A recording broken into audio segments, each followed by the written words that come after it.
Oke guys, balik lagi di channel Trader Oli. Kali ini kita akan membahas Bollinger Band Part 2. Pada video sebelumnya kita telah mempelajari atau memahami apa itu Bollinger Band dan lain-lain. Nah, video kali ini kita akan lebih ke strategi dari trading menggunakan Bollinger Band. Nah, terdapat beberapa strategi menggunakan Bollinger Band yang akan kita bahas di sini. Oke, kita lanjut saja ke materinya, langsung saja. Yang pertama itu Bollinger Bands. Nah, ini adalah strategi dasar di mana harga cenderung memantul antara upper dan lower band. Cocok untuk pasar yang sideways atau rentang perdagangan. Nah, ini kita pernah sudah pelajari kemarin ya, yang upper dan lower. Langsung kita cara tradingnya saja ya. Nah, gimana sih cara menggunakannya? Beli saat harga menyentuh atau mendaki lower band. Ingat kemarin lower band itu di bawah ya, bisa lower band di bawah setelah garis middle ya, mengindikasikan kondisi oversold atau dia sudah mengalami jenuh atau oversold. Oversold itu adalah jualnya udah jenuh, saatnya dia mau reversal. Nah, yang kedua, jual saat harga menyentuh atau mendekati upper band yang mengindikasikan kondisi overbought. Nah, overbought ini itu sangat penting. Yang penting ya, overbought ini ketika dia tekanan belinya itu sudah jenuh. Nah, selanjutnya itu yaitu gunakan indikator lain seperti RSI atau stokastik ya untuk konfirmasi tambahan. Dan kalau kita main di saham itu bisa pakai pasang stop loss di luar band atau untuk melindungi dari breakout. Nah, ini juga kita bisa gunakan juga pada market yang 1 menit atau 2 menit yang seperti itu ya. Terus indikator lain seperti RSI atau stokastik ini akan kita pelajari di minggu depannya. Oke, lanjut. Yang disebut dengan Bollinger Band Squeeze. Nah, strategi ini digunakan untuk mengidentifikasi periode volatilitas rendah yang sering diikuti oleh breakout yang signifikan. Nah, volatil itu volume yang biasanya di saham ya, saham atau forex gitu. Oke, gimana sih cara menggunakan Bollinger Band Squeeze ini? Yang pertama itu kita harus cari periode di mana Bollinger Band sangat dekat atau satu sama lain. Nah, biasanya itu dia rapat-rapat guys ya. Dia nggak membentuk uptrend maupun downtrend gitu. Jadi dia itu antara kayak berjajar gitu guys ya, saling dekat dan satu sama lain. Nah, selanjutnya kita harus pantau nih breakoutnya ketika band mulai melebar. Nah, kita pantau breakoutnya ketika dia melebar, terus masuk posisi saat harga keluar dari band dengan volume tinggi untuk konfirmasi breakout. Terus sama juga terakhir pasang stop loss dalam tahun sebelumnya untuk mengurangi risiko false breakout. Nah, inilah contohnya guys ya. Jadi dia itu bisa dikatakan sideways ya, bukan sideways ya, tapi dia berjajar gitu. Kalau itu dia breakout dari ini, yang ininya itu dia lebar ya. Di sini kan dia membentuk uptrend nih, uptrend ini seperti uptrendnya gitu ya. Di uptrend terus thread dia jajar. Nah, kita dia breakout, kita langsung open buy di sini. Seperti ini kan, mantap. Breakout ketika mulai melebar, masuk posisi saat harga keluar dari band dengan volume tinggi untuk mengoperasi breakout. Seperti itu kita bisa lakukan. Kalau di sini dia open buy ya guys, open buy breakout squeeze seperti itu. Nah, inilah yang disebut dengan Bollinger Band Squeeze. Oke, lanjut Bollinger Band breakout. Nah, ini cocok untuk mengindikasi dan mengikuti tren ketika harga keluar dari Bollinger Band. Nah, gimana sih cara menggunakannya? Cara menggunakannya itu beli saat harga menembus upper band, mengindikasi posisi tren bullish. Nah, jual saat harga menembus lower band, mengindikasi posisi tren bearish. Gunakan volume sebagai konfirmasi kuatan breakout. Pasang stop loss di sini. Nah, ini kalau dia breakout dari garis Bollinger Band-nya. Ini hampir sama dengan satu tadi ya guys ya. Dimana dia harus sudah menempuh oversold. Nah, cara membedakannya itu kita juga harus menggunakan indikator seperti garis support dan resisten. Itu kita gunakan untuk mengidentifikasi apakah marketnya sudah overbought atau oversold. Kalau dia belum overbought hingga atau dia menembus. Nah, kalau dia overbought itu biasanya tidak menembus dari garis resistennya. Nah, itu sebagai konfirmasi untuk melihat overbought oversold-nya. Nah, apabila garis SNR ini dia ditembus breakout, terus dia Bollinger Band-nya juga ditembus, berarti dia masuk ke Bollinger Band breakout. Jadi apa ya tadi ya, satu ya, namanya Bollinger Band Squeeze breakout. sama. Di sini juga menggunakan problem sebagai konfirmasi quote breakup. Yang keempat, yang terakhir itu pasang stop loss dengan middle band. Nah, selanjutnya Bollinger Band with trend indicator. Nah, ini kita udah pelajari kemarin menggunakan Bollinger Band bersama indikator belum ya, seperti mobil upgrade dan untuk mengidentifikasi dan menutup trend.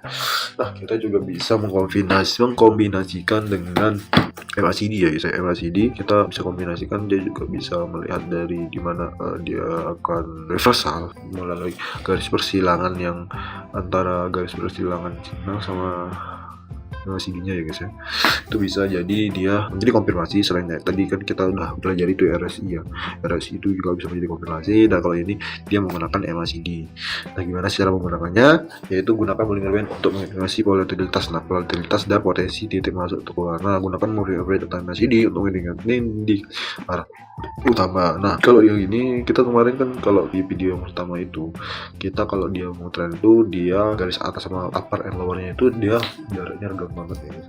Dia renggang banget, jadi kalau dia trend naik dia renggang ke bawah ya, lower nya tuh renggang ke bawah sehingga dia mengalami trend. Kalau yang ini dia menggunakan MACD dia yang melihat untuk melihat trend juga untuk mengonfirmasi ya guys ya. Beli dalam trend bullish saat harga mendekati lower band, beli dalam trend bullish, jual dalam trend bearish saat harga mendekati zona dan mengurangi resiko.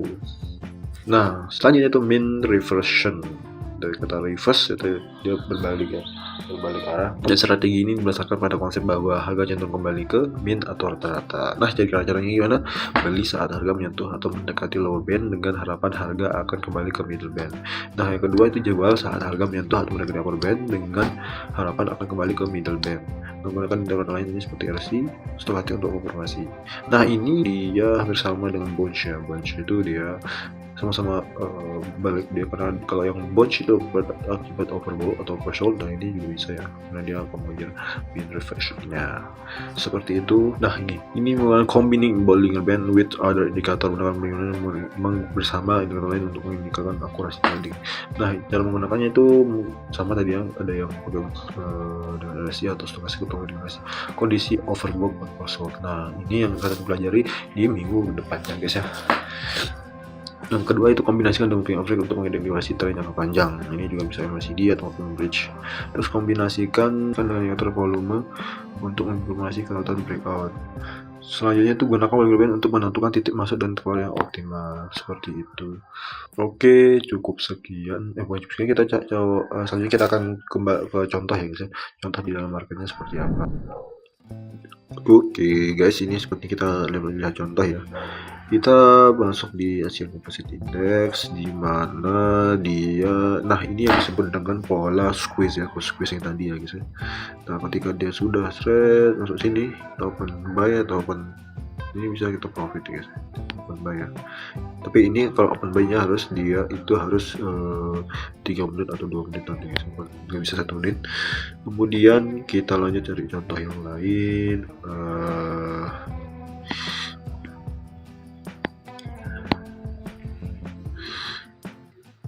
Tadi yang mana guys? Bicara lagi. Kita lihat yang, nah ini ada yang oversold, overbought. Nah, yang bounce itu kita lihat mana ya? Banyak nih bounce nih. Tadi yang gitu kita lihat, nah seperti ini. Nah, kita bisa melihat dari historis sebelumnya. Nah, contohnya ini dia itu yang ini. Yang ini dia sudah mengalami namanya overbought, oversold ya. Di sini itu overbought, oversold. Sehingga dia mantul di sini ada garis trend ya guys. Jadi kita mengindikasikan bahwa dia udah overbought, oversold ya guys. Karena dia tidak mampu, so kita akan buy di sini untuk profit, di sini juga untuk sell, untuk profit seperti itu. Nah, itulah yang disebut dengan overbought, oversold. Tapi kita menggunakan indikator yang sederhana, itu setnya guys ya. Kemudian kalau kita menggunakan tadi MACD guys ya, MACD contohnya itu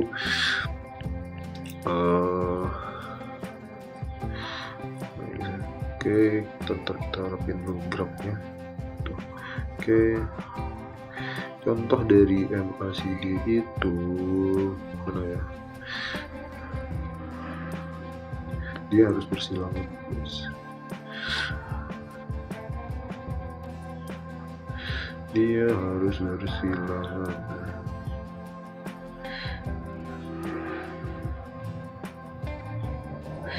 Oke, kita lihat ini. Nah, ini ketika MACD-nya itu membentuk trend ya. Ini seret dia kembalikan reversal, kita open posisi ini, ketika dia menyentuh kita open posisi langsung sell. Nah, selanjutnya kita lihat yang timeline aja guys. Lihat yang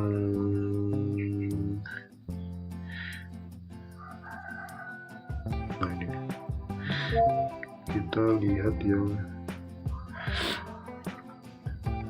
contoh yang lain, cari yang trend. Ini trend lagi. Nah, ketika dia kan dia mengalami reversal lagi. Reversal di sini kita bisa identifikasi juga dari grafik yang ini tuh. Ini di sini dia reversal. Di sini itu di sini dia reversal guys. Di sini reversal. Dikembalikan arah di mana garis sinyal itu ditembus hingga dia naik seret sampai dia seperti itu. Nah, di sini dia reversalnya guys. Kadang konfirmasi itu nggak sama dengan ini guys. Seperti itu. Terus sama juga dia ini tuh, ini sama juga yang ini dengan yang ini gitu. Nah, kadang dia nggak terlalu kadang MACD-nya telat gitu. Jadi kita coba gunakan RSI ya guys, yang lebih menentukan kondisi overbought dan oversold-nya. Nah, cukup sekian dan terima kasih. Sampai jumpa di next konten. Kita akan membahas RSI ya guys, RSI stokastik. Nanti kita bahas juga ya Bollinger Band ya kalau dihubungin dengan stokastik. Nah, cukup sekian dan terima kasih. Selamat jumpa dan jangan lupa subscribe dan tombol loncengnya mengetahui konten-konten kita selanjutnya. Terima kasih. See you.